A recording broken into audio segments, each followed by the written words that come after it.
क्या आप जानते हैं कि जीन इंजीनियरिंग क्या है और इससे डिजाइनर प्लांट्स किस प्रकार तैयार किए जाते हैं? वैज्ञानिकों ने विभिन्न फसलों, फूलों, पेड़ पौधों में इच्छित गुण डालने में सफलता प्राप्त कर ली है। वस्तुतः वैज्ञानिकों ने सृष्टि का रहस्य जान लिया है, जो पेड़ पौधों सहित सभी जीवधारियों में विभिन्न विशेषताओं को उत्पन्न करता है। ऐसा जीन्स के कारण होता है, जो डीएनए से बने होते हैं। जीवधारियों और पेड़ पौधों में इन्हीं जीनों के कारण अलग अलग विशेषताएं पीढ़ी दर पीढ़ी चलती रहती हैं। अब विभिन्न जीवधारियों के बीच जीनों की अदला बदली को जीन इंजीनियरिंग कहते हैं। कैलिफोर्निया, अमेरिका स्थित एक जीन प्रयोगशाला में कुछ वैज्ञानिक विंटर फ्लाउंडर नामक एक मछली का जीन टमाटर तथा तंबाकू के पौधों में डालने में कामयाब हुए हैं। ये मछली बर्फीले पानी में भी मजे से रह सकती है, क्योंकि प्रकृति ने इसके शरीर में एक ऐसा अनोखा जीन डाल रखा है जो एक खास प्रोटीन बनाकर मछली को जमने नहीं देता है। जब वैज्ञानिकों ने ये जीन तंबाकू एवं टमाटर के पौधों में डाल दिया तो ये पौधे भी बर्फीला तापमान झेल पाने में समर्थ हो गए। कि कॉलेजियम सिस्टम क्या है? सुप्रीम कोर्ट और हाई कोर्ट में जजों की नियुक्ति के लिए कॉलेजियम सिस्टम है, जिसमें प्रधान न्यायाधीश सहित सुप्रीम कोर्ट के 4 जज होते हैं। न्यायिक प्रणाली में लोकतंत्र स्थापित करने के लिए वर्ष 1993 में कॉलेजियम सिस्टम को लागू किया गया। उसी समय सुप्रीम कोर्ट के 5 सदस्यों की एक टीम बनाई गई थी। कॉलेजियम सिस्टम के जरिए न्यायाधीशों की नियुक्ति निष्पक्ष रूप से की जाती है। साथ ही ये कानून के शासन को भी सुनिश्चित करती है। कॉलेजियम प्रणाली जिन जजों का चुनाव करती है उन्हें राष्ट्रपति के पास भेजा जाता है और उनकी मंजूरी मिलने के बाद जजों की नियुक्ति की जाती है। 2014 में केंद्र सरकार ने सुप्रीम कोर्ट और हाई कोर्ट में जजों का नियुक्ति और तबादलों को लेकर राष्ट्रीय न्यायिक नियुक्ति आयोग अधिनियम बनाया था। 2015 में सुप्रीम कोर्ट ने इसे असंवैधानिक करार कर दिया, जिसे लेकर कोर्ट ने कहा था कि राष्ट्रीय न्यायिक नियुक्ति आयोग न्यायपालिका के कामकाज में हस्तक्षेप है। कि पॉक्सो एक्ट क्या है? यौन अपराधों से बच्चों का संरक्षण अधिनियम पॉस्को यानी the protection of children from sexual offence act 2012 के द्वारा नाबालिग बच्चों के प्रति यौन उत्पीड़न, यौन शोषण और पोर्नोग्राफी जैसे यौन अपराध और छेड़छाड़ के मामलों में कार्रवाई की जाती है। इस कानून के अंतर्गत अलग अलग अपराध के लिए अलग अलग सजा निर्धारित की गई है।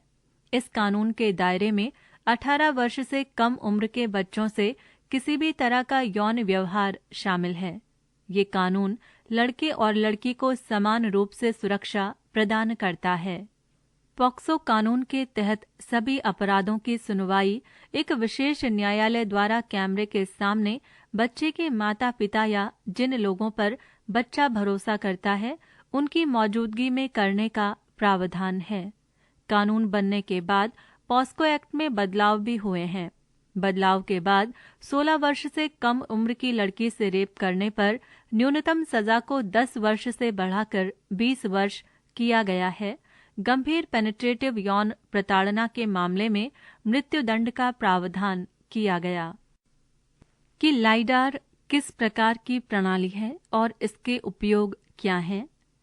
लाइडार एक दूर संवेदन यानी रिमोट सेंसिंग प्रणाली है, जिसमें लेजर किरणों का उपयोग किया जाता है। दूर संवेदन विधि से प्राप्त हुए विशेष प्रकार के चित्रों से पर्यावरण की विभिन्न विशेषताओं के विश्लेषण में सहायता मिलती है। लाइडार देश में पर्यावरण प्रबंधन की एक सशक्त वैज्ञानिक प्रणाली है। लाइडार के अनगिनत उपयोग हैं। पेड़ पौधों की ऊंचाई, उनकी प्रजाति, जलवायु और उनके उगने के स्थान पर निर्भर करती है और इनके आधार पर लाइडार से अनेक सूचनाएं प्राप्त की जा सकती हैं। इन सूचनाओं से वनाच्छादित क्षेत्र का वर्गीकरण भी किया जाता है। लाइडार से प्रकाश संश्लेषण की दृष्टि से सक्रिय विकिरण अवशोषण का सही अनुमान लगाया जा सकता है और उस क्षेत्र का पता लगाया जा सकता है जहां से इस तरह के विकिरण का अधिकतम अवशोषण हो रहा है। लाइडार आंकड़ों से जमीन से ऊपर बायोमास का पता लगाने के लिए जैव भौतिक मानदंडों के मॉडल तैयार करने के लिए आवश्यक आंकड़े प्राप्त होते हैं, जिनसे बहुत शुद्धता से बायोमास का अनुमान लगाया जाता है। लाइडार प्रणाली किसी खास प्रजाति, विशेष रूप से लुप्तप्राय प्रजाति के और दुर्लभ जीव जंतुओं की आवास संबंधी विशेषताओं का पता लगाने में बहुत उपयोगी है। पृष्ठ संख्या 168 कि एमनियोसिंथेसिस क्या है और इसकी क्या उपयोगिता है। एमनियोसिंथेसिस एक ऐसी तकनीक है जिसके द्वारा मां के गर्भ में पल रहे शिशु के परितः स्थित द्रव को हटाया जाता है। पहले इसका उपयोग मां के पेट से द्रव को कम करने के लिए होता था, जिससे उस पर पड़ने वाले दबाव को कम किया जा सके।